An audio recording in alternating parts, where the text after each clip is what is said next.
All right.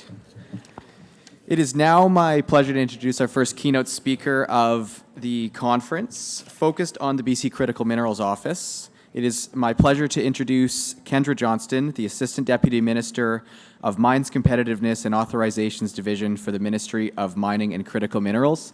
Let's give Kendra a big IROC welcome.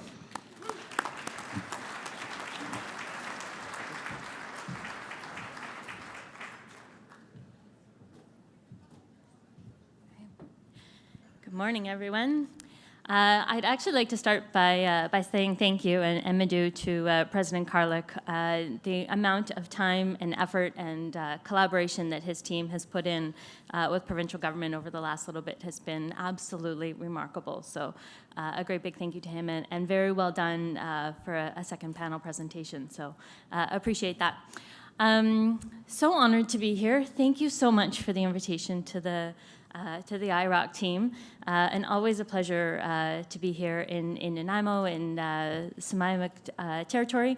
I actually just live across the water in the community of Salalis in Sechelt territory, and so I often look out across the water and see the lights of what is the big city from that perspective over there. So really nice to have the opportunity to reposition over here across the water and look back at where home is for me and take a moment to reflect on that. I think it's always a nice opportunity.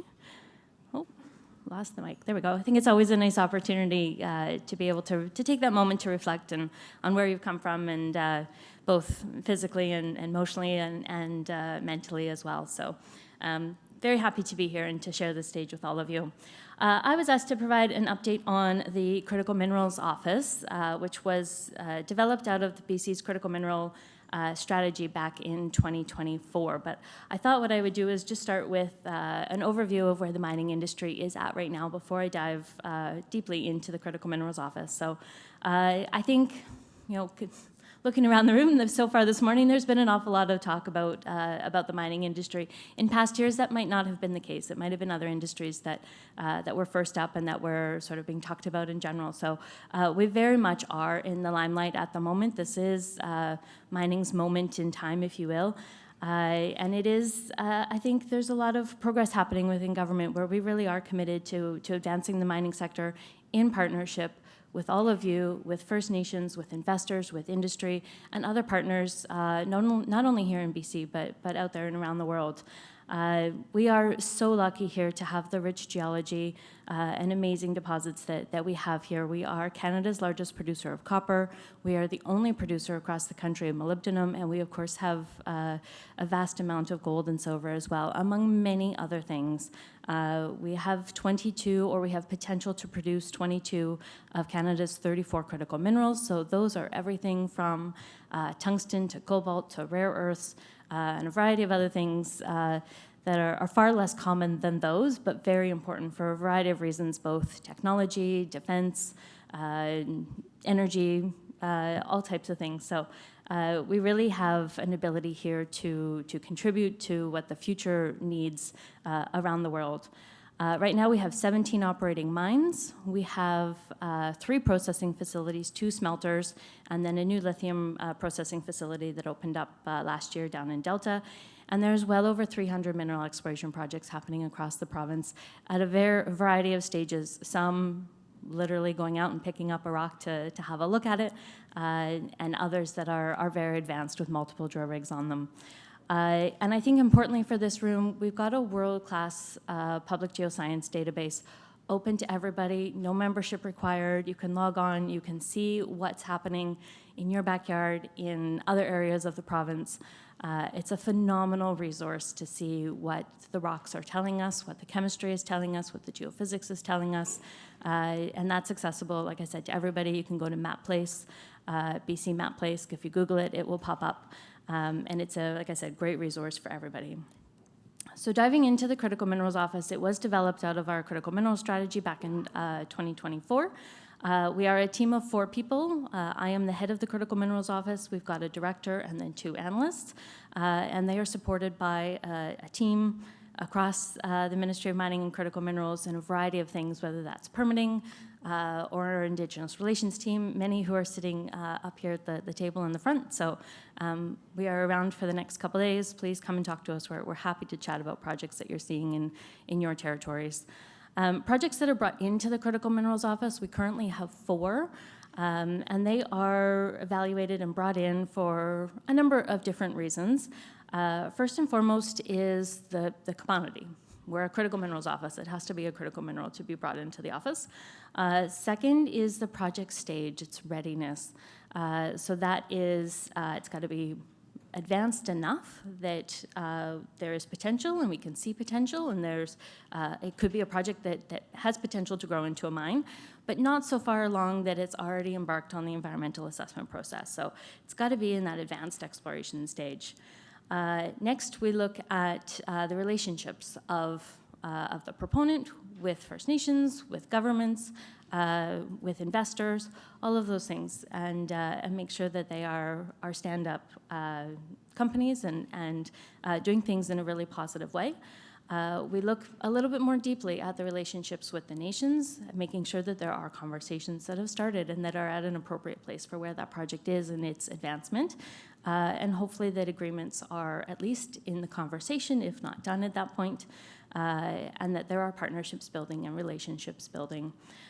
We also look at the market conditions, making sure that these projects are not only going to be supported by us in the room here, whether that's First Nations or by BC government, but that the market is supportive of that project as well. We want to make sure that that they're going to be able to go out and raise the money and progress the project in a way that it needs to. And I think to President Carlick's point earlier, not only is the technical aspects and the economic aspects of the project important, but the relationships that they're building with nations are just as important. They fall into that sort of 3-pillar stool, as you will, to be able to make a project bankable and feasible to progress.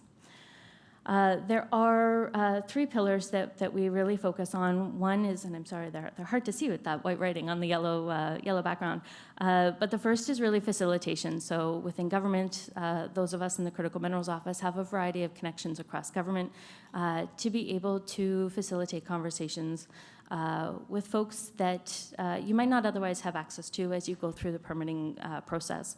So that's also helping to walk through the process and understand the process. We all know permitting is complicated, and as we advance, there are certain conversations that need to happen with other ministries and other levels of government. So part of that is facilitation.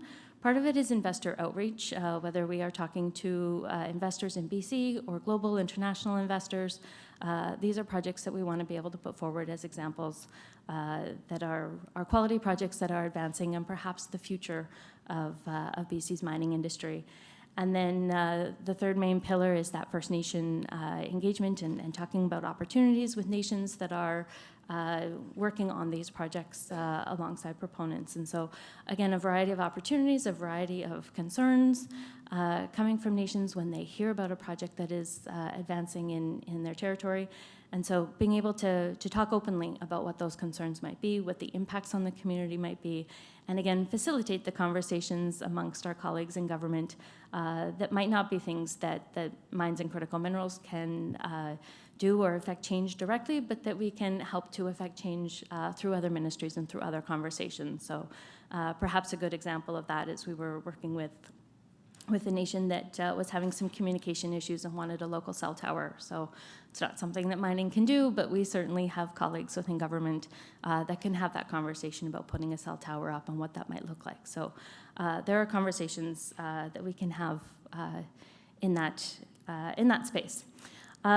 So really, I think this for this room is what we're focused on. So we really are interested in engaging with nations across the province, and in this context specifically those that are working within the Critical Minerals Office.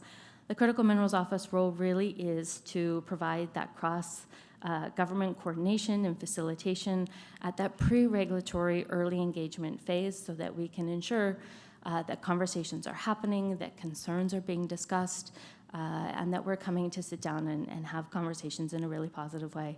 And I think most importantly, the Critical Minerals Office is not here to replace regulation. We are not here to fast-track projects. We are here to help with facilitation. So in no way does the Critical Minerals Office do permitting. They are not statutory decision makers. And they are not, as much as they are involved in engagement, they are also supported by our Indigenous Relations and Engagement team. So there's a variety of aspects that we do, but really it's about facilitation and our interest in advancing some of those projects into the next phase. So with that, I'm going to skip through these next couple of slides, and we'll end there. Thank you so much.